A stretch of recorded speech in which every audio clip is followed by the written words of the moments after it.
होने हटा देही में न सटा नहीं ता ए बाबू तोहरा लोला दे बचीर तोहर लोला दे बचीर तोहर दूध नियन अच्छा तोहर दूध नियन गोर बसरीर लागे लुमे डरली सुधा के पनीर। आपके अपने ही पसंदीदा चैनल पर आपका स्वागत करते हैं, वेलकम करते हैं। आज म्यूजिक बाइट कंपनी में आपके अपने चहीते रितेश पांडे जी आए हुए हैं, तो आइए इनसे मुलाकात करते हैं, बात करते हैं। रितेश जी कैसे हैं? बहुत अच्छे, आप कैसे हैं? म्यूजिक बाइट कंपनी में आकर कैसा लग रहा है? बहुत अच्छा लग रहा है यहाँ पे। जैसा कि आप लोग को पता होगा कि एक गाना हमारा आ चुका है जी बिल्कुल, जिसका नाम है सुधा के पनीर म्यूजिक बाइट से जी, और उसका वीडियो भी बनती रेडी है। बहुत जल्द वो आप सभी के बीच आने वाला है और हमारी बहुत बहुत शुभकामनाएं हैं अपनी इस कंपनी के लिए। और सारी चीज़ें तो कैमरे पे नहीं बोली जा सकती हैं, मगर एक अपनापन है इस कंपनी के साथ और इन फ्यूचर हम लोग बहुत अच्छा करेंगे। रितेश पांडे जी अपने नज़रिए से आने वाले प्रोजेक्ट्स के बारे में भी अगर दर्शकों को बताएं कि इनका इतना बिजी शेड्यूल रहता है, फिर भी अपने दर्शकों से मिलने के लिए कहीं भी मिलना चाहते हैं, तुरंत तैयार हो जाते हैं। देखिए, आज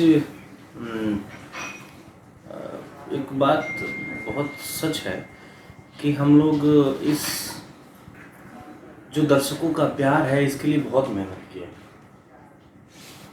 और जब ये प्यार मिल रहा है तो इसको क्यों कैसे छोड़ सकते हैं। बिल्कुल, जब इसी काम के लिए, इसी प्यार के लिए इतना मेहनत किया गया है और आज जब दर्शकों का प्यार मिलता है तो मैं तो लालायित रहता हूँ।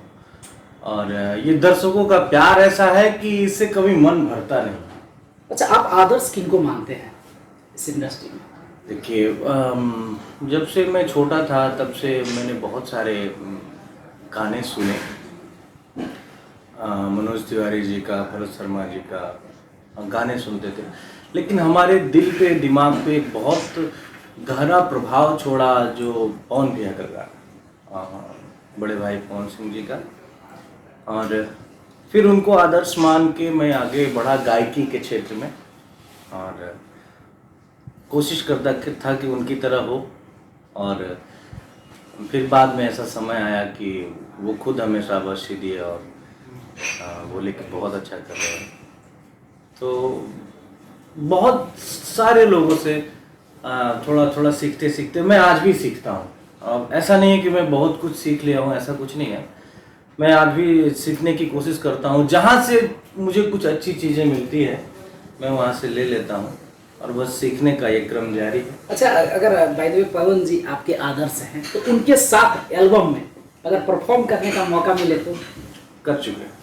अच्छा, कर चुके हैं। कैसा रहा अनुभव? बहुत अच्छा, मतलब उनके साथ काम कर अनुभव क्या था? बहुत अच्छा, बहुत अच्छा। चलिए, बहुत बहुत धन्यवाद है। और आज बहुत बिजी शेड्यूल है इसलिए मैं पूरा समय नहीं लूँगा, फिर हम लोग रिलैक्स वे पे बात करेंगे। चलते चलते मैं चाहूँगा कि सुधा का पनीर का एक मुखड़ा हो जाए हमारे दर्शकों के लिए। कि तोहर दूध नियन हो, तोहर दूध नियन गोर बसरीर लागे लुमे डरली सुधा के पनीर। लड़कियां का बहुत सारा मैसेज आ रहा है, फोन भी आ रहा है कि रितेश पांडे जी लव मैरिज करेंगे कि अरेंज मैरिज? हम लोग ही फोन रिसीव करते हैं कंपनी में। अब तो अरे मैरिज के ऊपर अभी कुछ सोचा ही नहीं है। और जहाँ तक हम लोग एक टिपिकल उत्तर प्रदेश और बिहार का जो उत्तर भारतीय होने का हम लोग के एक दायित्व भी है कंधे पर, और ख़ास करके जो इंडियन कल्चर है वो हम लोग लेके चलते हैं। तो उसके हिसाब से हमारे जो माँ बाप का आदेश होगा वही मेरे लिए मानिए। अच्छा, चटपटा भोजन कौन सा है? चटपटा भोजन, हाँ, क्या खाना सबसे ज्यादा फेवरेट? मैं खाने के लिए नहीं जीता हूँ, मैं जीने के लिए खाता हूँ। जो भी मिल जाए पेट भरने के लिए मैं खा के और आगे बढ़ जाता हूँ। खैर, बहुत बहुत शुभकामना और आपके तमाम आने वाले पिक्चर और तमाम आने वाले गाने के लिए। फिर मैं हम लोग डिटेल में बात करेंगे एक नए पिक्चर के साथ। फिर मिलते हैं इनके साथ, रितेश पांडे जी के साथ। तब तक आप देखते रहिए सुधा के पनीर। Thank you.